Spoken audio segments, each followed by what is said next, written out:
Australian productions have a lot of commonalities, and two of them are definitely cops and the outback. And so it wasn't entirely surprising when Jane Harper's novel has now been turned into a film that combines both of those deliciously. Hello, I am the Conspicuous Moo, and this is the Moo Review for The Dry. Aaron Falk, played by Bana, is an Australian federal police officer who pops back to the country town of his youth to attend several funerals, one of his best friend, Luke Hadler, and also his wife and son, who have been shot dead by Luke Hadler, although the baby Charlotte survived. He then turned the gun on himself. So it's a rather dark and brooding introduction to the film, and this does have a very, very dark theme running through it. Now, the general consensus in the town is that Luke is entirely responsible for murdering most of his family and then killing himself, but of course the parents are unconvinced, and they do ask Detective Falk to poke around and see what he can find out. And so he begins a backdoor investigation, helped along the way by the Green Sergeant, who is Greg Rako, played by Keir O'Donnell, very well, I might add. And while he's been poking around, he also opens up a wound of his own. A 17-year-old Ellie Deacon drowned in the river 20 years ago, and her brother and her father are still around, and they believe that Falk is directly responsible for her death. So we really have two mysteries going on. We have the massacre, present day, and then this unfortunate drowning death, which probably wasn't accidental. When Falk was a boy, he would hang out in the bush down by the river with Luke, and with Ellie, and with Gretchen, who's played by Genevieve O'Reilly, and, you know, they'd all just sort of general splash around together and have some fun. Now, Gretchen is still in the town, and she kind of plays the love interest, the person to bounce ideas off, and also, you know, that deep connection to the past of that tragedy 20 years ago that keeps it fresh in Falk's mind. Right, so there's your story. Now let's start breaking it down a little bit. This is a very, very slow-burning movie, so, you know, it is two mysteries for the price of one, but, you know, there's not going to be, like, cops throwing their guns over the car bonnets and shooting at bad guys and explosions or anything like that.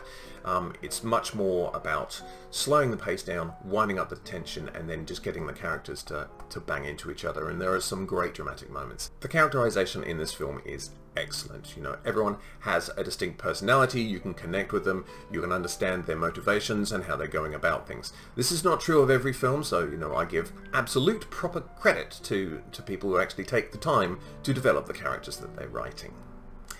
In terms of the performances, Bana is excellent. Genevieve O'Reilly as Gretchen is also very, very good. You know, it's a very understated movie, so there's not a lot of scope for actors to, you know, throw their emotions around. But, you know, they do a very, very good job at keeping the tension nice and tight. If there is a weak link in the casting, it's Luke Hadler's mother. She's just a little bit off, but, you know, it's not as if it ruins the film. She's only in a few scenes anyway. The film is wonderfully shot. I mean, even the final shot is just amazing, and just completely encapsulates the entire location of the movie. It's really, really satisfying. They've done a very, very good job of not just showing the beautiful expanse of the outback, but also, you know, the devastation of the drought and the effect that it's having, you know, not only on the people, but the township as well. You know, where everyone's like just struggling basically to get by, and that is reflected a lot in the cinematography here. The music in this film is really good. I mean, it's really good on both ends of the scale. The main score, it just sort of blends seamlessly into the movie. You don't actually really notice it, doesn't stand out in any way. It's just a part of the whole narrative.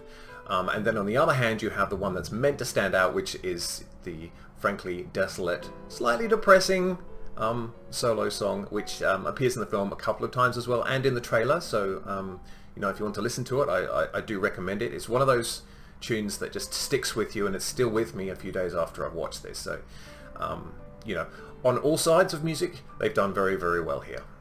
The story is pretty well told. I mean, for the most part, you know, you can follow it, and, you know, you follow, you know, Detective Falk and his supporting cast through all of the different threads.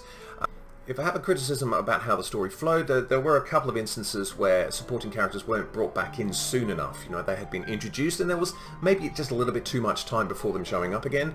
And there are some other supporting cast characters who just disappear. Presumably they might have either been cut for time or something, or they've just been edited out altogether. But there were a few story threads that sort of, you know, that had potential for further development that didn't really get anywhere. but it's not a big deal. If you are interested in the mystery aspect of it, I'm afraid I'm going to have to disappoint you slightly on this point. You know, you really don't have to be an Australian Federal Police officer to work out who's responsible and what's going on. The motivation is a little more murky, but you know, it's not a very penetrating mystery. There are plenty of clues out there, and you should be able to pick them up throughout the course of the film. You know, the film has a good climax. Not sure about the way they shot it, but that's just an artistic difference.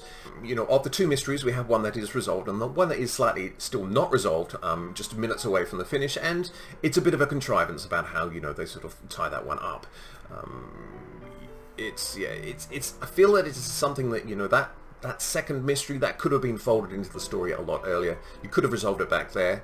There were moments in the film where they could have pushed that further, but they kind of just rushed it at the end, and obviously that's what happened. And that was the end of the film. So that for me was not particularly good, but you know, by and large, you know, this is a very, very well written screenplay, and it is a very, very enjoyable story overall. I have to say though that, you know, despite those little gripes, little things that, you know, I wasn't entirely happy with, you know, this is a very, very solid film. It's very enjoyable. The performances are excellent. It's shot beautifully. It is a lovely, lovely piece of Australian film, and I highly recommend that you watch it if you can get hold of it. But yes, definitely 7 out of 10 moves for me. I definitely had fun with this one. So yes, I hope you enjoyed that. Just a very, very brief overview of The Dry. Really enjoyed it. I will link to one of the trailers down in the description as well. So just in case you just want to have a look, see what you think.